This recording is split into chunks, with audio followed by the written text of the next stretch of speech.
Cái lên đâu?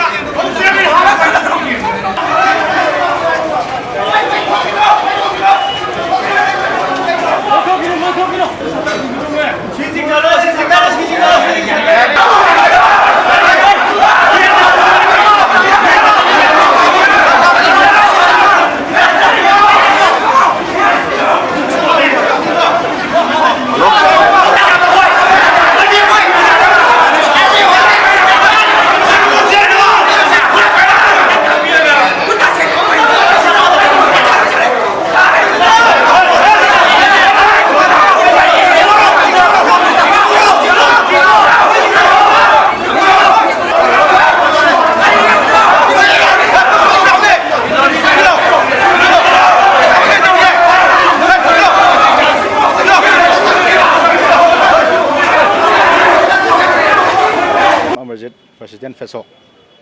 Government of Manipur na, Department of Education SK, Joint Director na, October ki tang kun mai da thokiba notification magi matung ina, anau ba chairman hab na ba, mai le na ba oja sing application thajal birak na ba khangan bikima matung ina,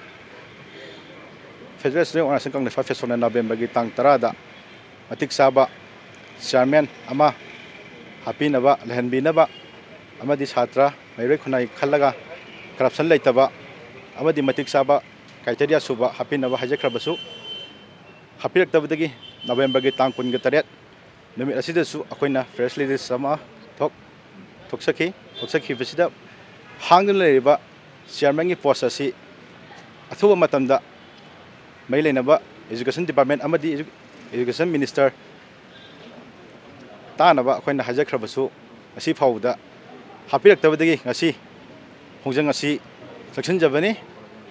makhatana thuba matamda hapiraktab taragadi sidagi henna akanba khongjang changsinnaba amadi samsadan layabse manipulinga amadi mailena ba authority de khanganjari asi unajabase akoi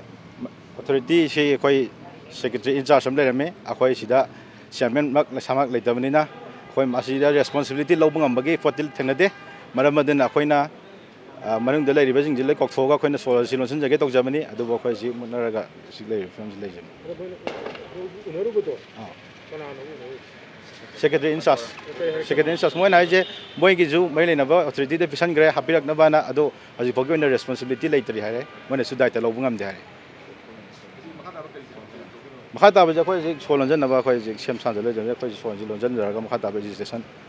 kai kai to ya ga makata to jam